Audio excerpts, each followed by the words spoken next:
Good morning, good morning, good morning. This is Pip Coleman coming in to do the Find Your Soul show. And this week we're continuing our conversation about bravery.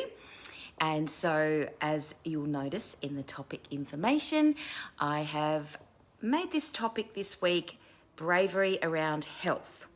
So it's really lovely to be here. As always, say hello from wherever you are joining us from. And we're going to have an honest conversation, a bit of a back and forth to really get into what it is that we need to do to focus on healing and health, mind, body, and spirit, and also how bravery ties in to that. So good morning. Hello, Kerry. How are you? It's nice to see you. It's really interesting because I was thinking this morning about health and what it means, and bravery and what that means. And the really interesting thing about it is whenever we are looking at our life and the way that we are living our life right now, we look for the things that are not working. We usually, sit down and go, what's happening in my life right now? And you go, oh, this bad thing, this bad thing, this bad thing, this bad thing. And I wanted to encourage you today to have a look at the things that you're doing right, the things that are going well. Because when we talk about health, we're talking about everything. We're talking about your exercise, we're talking about your body, we're talking about your mind, your mental health, we're talking about your spiritual health, we're talking about it I'm talking about it in a holistic way. So it's really important to have a look at the things that you're doing well, and that's brave as well. Great, Kerry, that's great. So you've cut back on work because of health issues. Yeah. And the health issues are woven in with, I had someone say, I should finish my thought then. The health issues are woven in with everything that's happening around you. It's not a separate thing. We're not separate from, our work is not separate from our health, which is not separate from our relationships. Like everything's connected to each other. So when we talk about health issues, I remember listening to, I'm pretty sure it was Cheryl Richardson or Nancy Levin or one of those amazing coaches who said every single person knows what they need to do to be more healthy and happy in their lives. They know it. They instinctively, within their own soul, they know it. And if you ask somebody, rather than, having them go to a doctor and the doctor say, let's give you this pill or let's do this thing to treat the symptom, if you said to the person, if your doctor or your physician, your alternative therapist, whoever it is that you go to see about your health issues, if you went to them and they said to you, take my opinion out of it altogether, what do you think you need to do? Like, what was the one thing that you could do to help this health issue, this thing that's coming up in your life? And almost everybody, pretty much everybody, can say what it is that will resolve all their issues.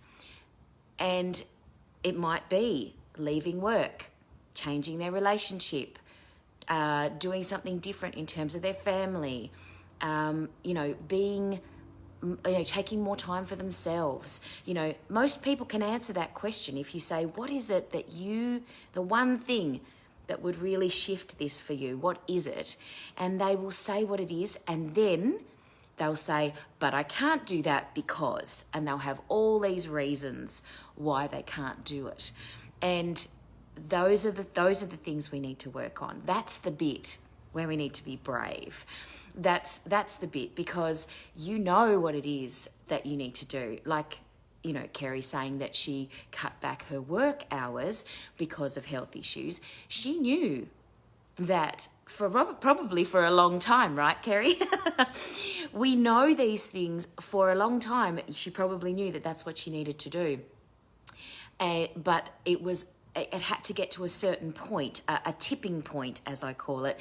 There's a point at which you will go, I can't do this anymore, and I need to change. I need to make a change. So my encouragement is to look at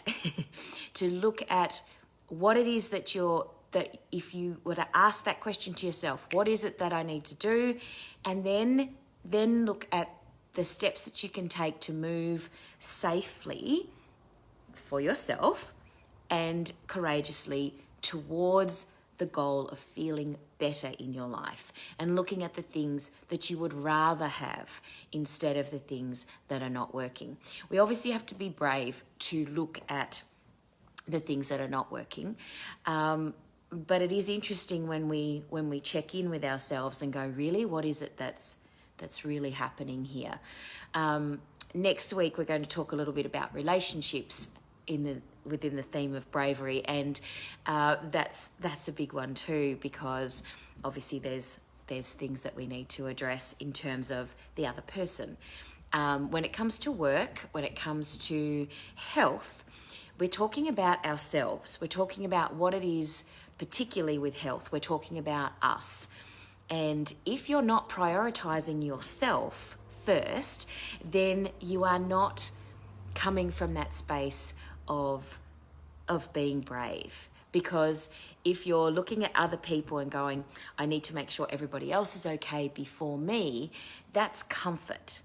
Does that make sense? Like when you're doing that people-pleasing thing where you do what everybody else wants first, that is comfortable because it makes sure that everybody's comfortable. You might be annoyed with yourself, you might be resentful, you might actually feel a discomfort in that comfort. But the brave thing to do is actually to look at what you personally need and what it is that you would prefer to be doing in terms of your health, for example. Let's say, for example, in your family, you're not really eating great food. And so you're going, okay, what are we going to do around eating better? And everybody else in the family is like, I don't care. I want to keep eating exactly the same way as I've been eating. And you're like, yeah, well, I kind of want to change the way that I'm eating because I want to feel better. So one of the things that I've been doing, my sister gave me a really good idea because she did this challenge at her gym where they took out all the carbs from their diet, and there was an exercise routine that they were doing, and for 6 weeks they did this challenge where they changed the way that they were eating, and she noticed a really significant result, and so she was really happy with that. And so she was sharing her joy about how happy she was with that, and it made me go, ooh, that's interesting. I could probably change something about the way that I'm eating as well. So one of the things that I have been doing since COVID sort of started is last year, I started getting the HelloFresh boxes delivered to me. So I choose my recipes each week, and then they send me my box of goodies, and I have my meals that I can make up during the week, and it saves me having to think about what I'm going to eat, and because then I'll reach for something that's probably carbs. So what I've been doing though is I've noticed that there's a lot of sort of vegetables, meat and potatoes, or vegetables, meat and rice, or whatever, or you can have veggie meals as well. But so one of the things that you could do within that scope is you could choose vegetarian meals more often. I could take out the carb bit of the meal and just have the meat and the veg. Or I could completely change the meals that I'm ordering altogether. So there's a few choices in there. And that's one of the things that I think is really important because that's empowering. It's empowering to have choices. So yes, you need to be brave to make these changes in your life, but you need to make it easy for yourself.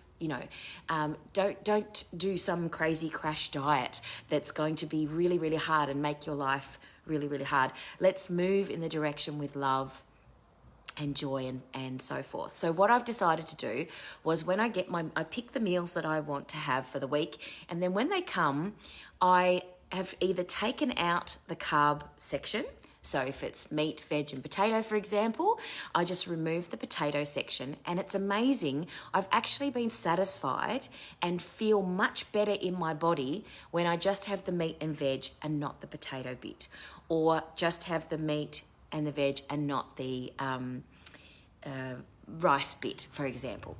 So when you do that and you feel your body feels different, or your mind feels different, or your soul feels different from the action that you're taking, it gives you the reward, you know? So it feels easier to do things when you're actually doing them by gradually kind of moving in the direction of your goal. So because I still wanted to eat meat, that was something that I wanted to do. I do like vegetarian meals, but I wanted to still eat meat. So that was my choice when I moved into that in the last sort of month or so. I've been changing that way, and I feel heaps better. I'm not feeling as bloated when I eat my food, and I feel like it's actually moving me in the direction of my goal, which is to feel better.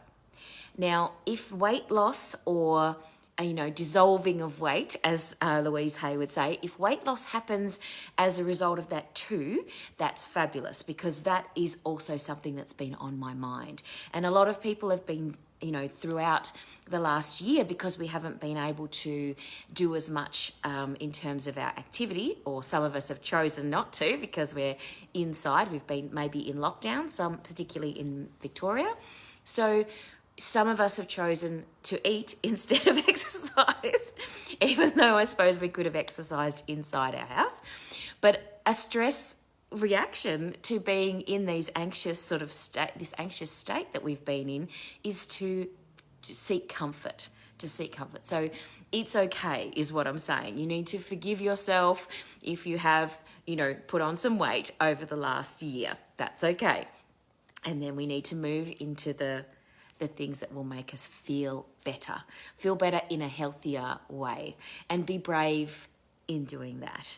So there's a couple of books that I wanted to show you in terms of, looking at health, mental health, physical health.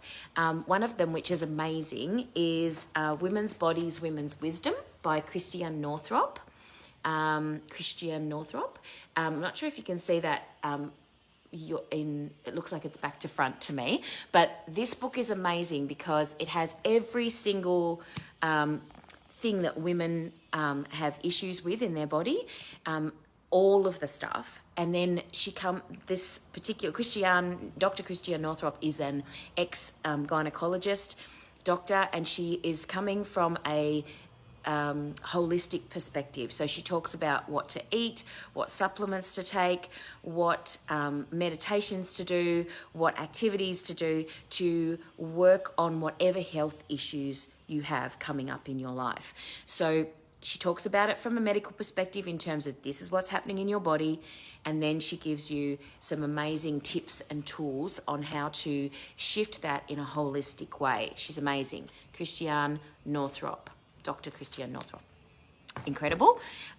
So if you're having any sort of medical issues, like if you physically manifested something and you want to work on it in a holistic way, she's amazing.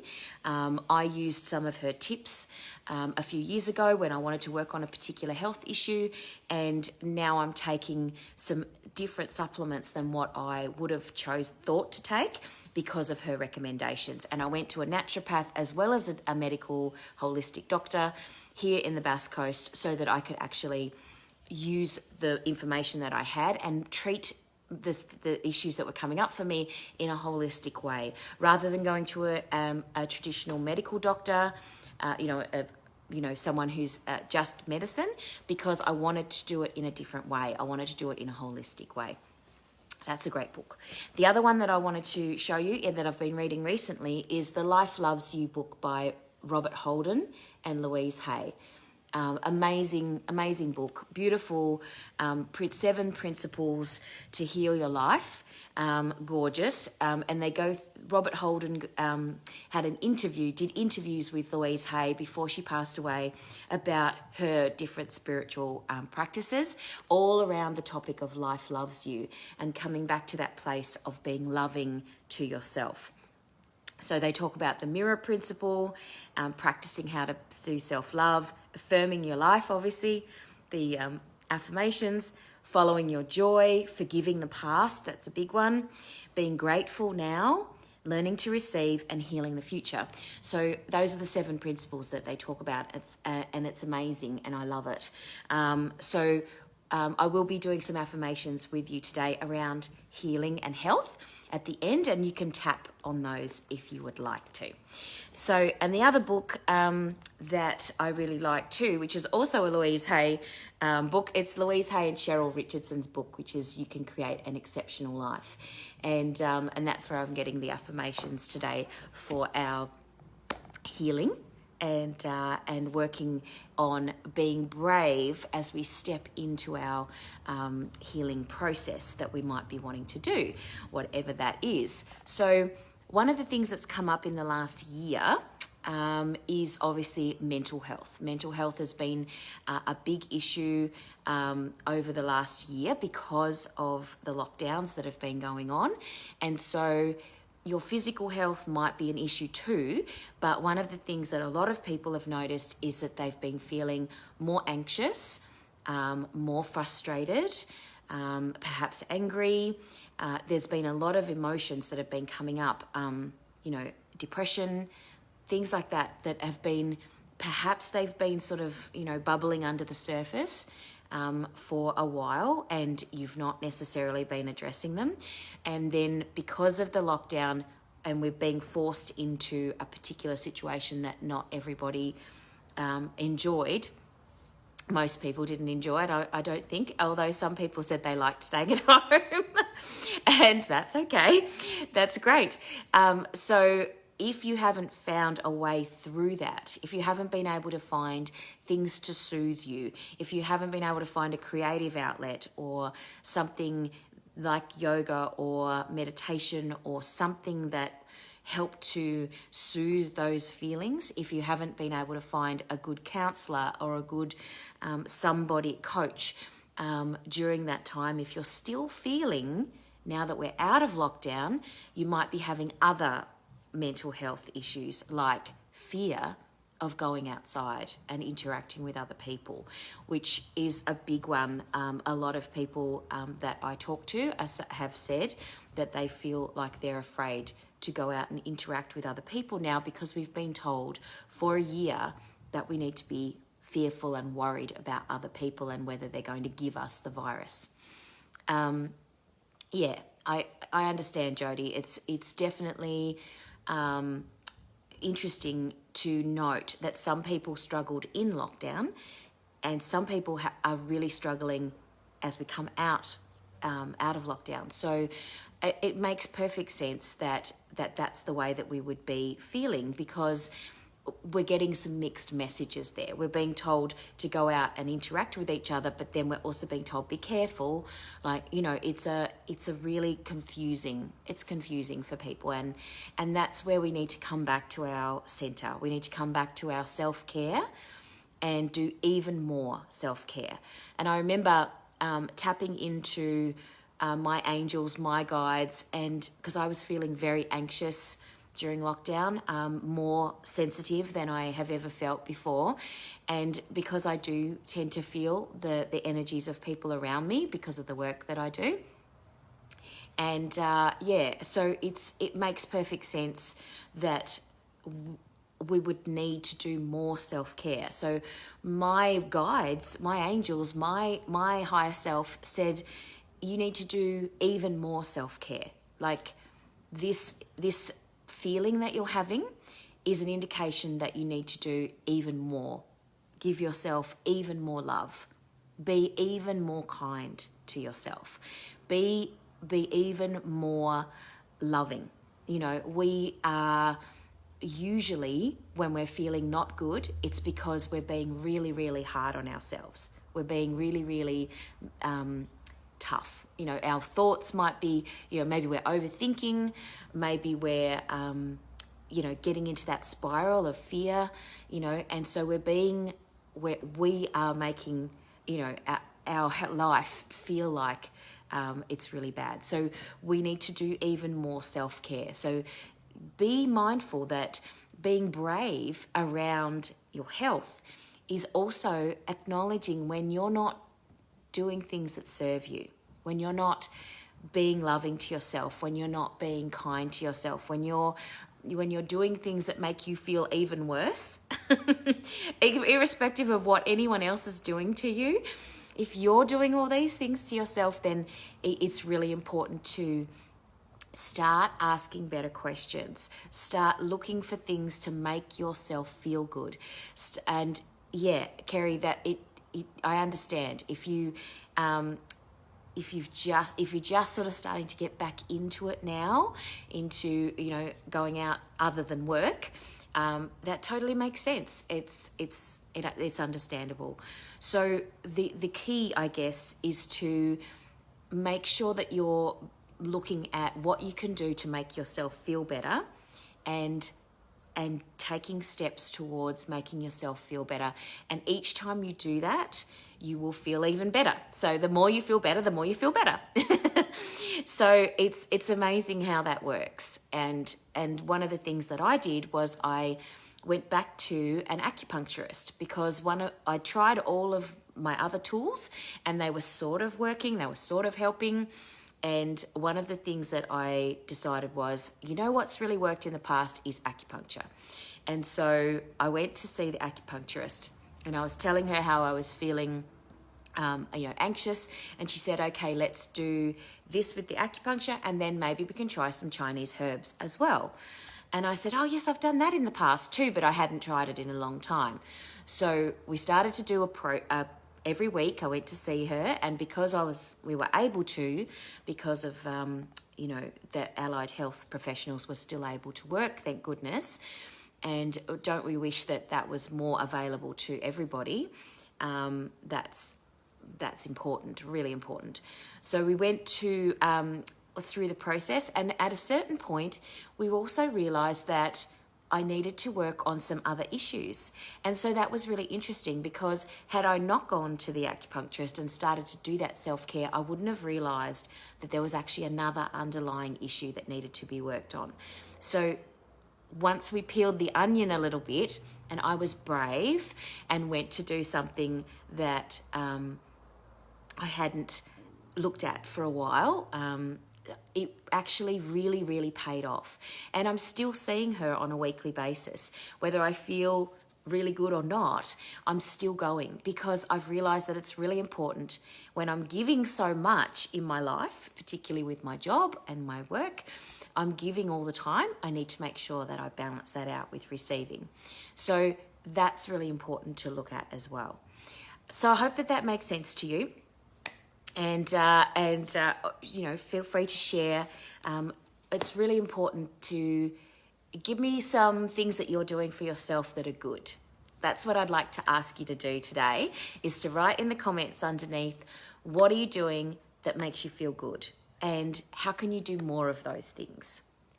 So just write in the comments what it is that makes you feel good, whether it's reading a book, whether it's, doing a class, whether it's, have you been going to yoga? Have you been listening to the Calm app and doing meditations? Have you been, going for a walk on the beach? What things have you been doing? And then think about how you can do more of those things, because that's where the bravery comes in. So that's really important. So if you can think of some things that you're currently doing and honour yourself and celebrate those things, that's awesome. And then feel free to share what things you might like to try as well. So today we're going to do some affirmations, and you can add the tapping. You can do the tapping if you know how to do the tapping as well. And you can make it a meditation where you close your eyes, do the tapping, and just listen to the affirmations. I do encourage you to say the affirmations out loud after I've said it, because then it becomes more powerful. It's more powerful if you say it than if you just listen to me. When we talk about creating the things that we want in our life, when we hear something, and think something, it's like the first level of creating. When we speak it, it's the second level of creating. It's very powerful. And then when we take action, That's the third level of empowerment in our lives. So that's awesome. Thanks, Karen. Thanks for joining me. So if you'd like to close your eyes, and I'm going to talk you through. If you haven't done any tapping before, then you're welcome to watch me for the first round. But I'm going to say the affirmation, and we're going to tap on the point, and then you're going to say the affirmation as you tap on the point, and then we'll move to the next point. So you'll get it. You'll get it after a little minute. All right, so let's take some deep breaths. If you'd like to put your hand on your heart for a minute, and breathing out and breathing in and breathing out, and just sink into your chair or wherever you are right now. If you're driving, please don't close your eyes. Breathing in and breathing out. It's important to really center yourself before you do this process. And then let's tap on the karate chop point just for a minute so that we can set our intention.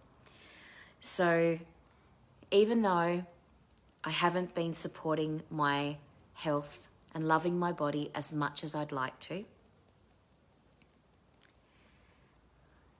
I love myself and everything's okay. Even though I haven't been supporting my health and loving my body, mind, and spirit as much as I'd like to, I love and accept myself, and I'm okay. Take a breath. Even though I haven't been supporting my health and loving my body as much as I'd like to, I love and accept myself, and I'm okay.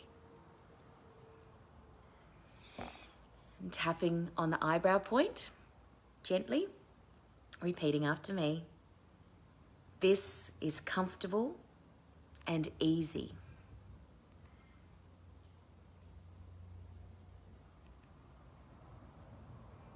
This is a comfortable and easy time in my life.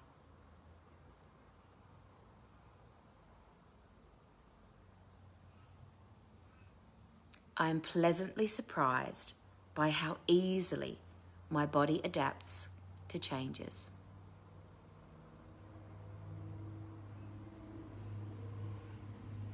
Under the nose, I sleep well at night.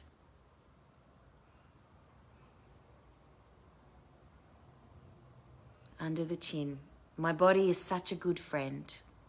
We have a great life together.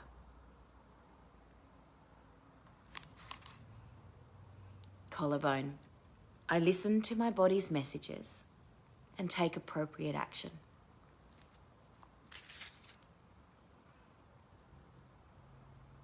Top of the head, I take the time to learn how my body works.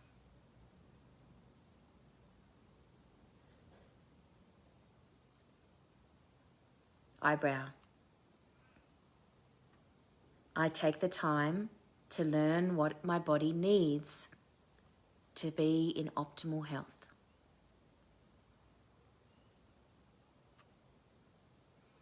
Side of the eye, the more I love my body, the healthier I feel.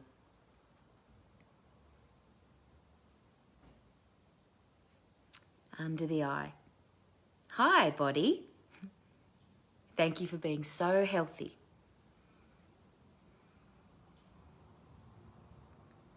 Under the nose, you are looking great today.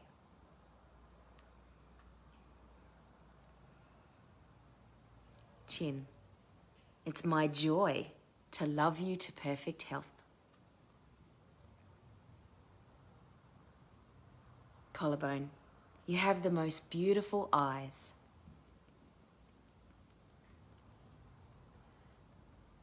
Top of the head, I love your beautiful shape.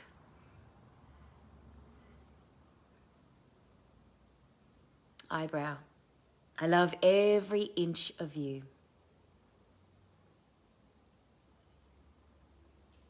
side of the eye. I love you dearly. Under the eye. I love you, dear body, for holding me up. Under the nose. You are such a beautiful body. Chin. Thank you for being so flexible and cooperative today. Collarbone. I just love watching your strength and grace.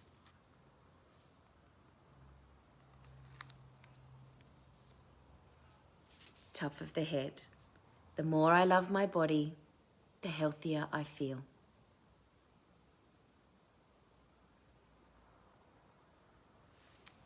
And take a nice deep breath.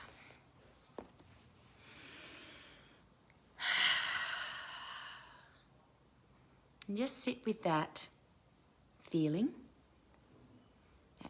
of honoring and loving your body.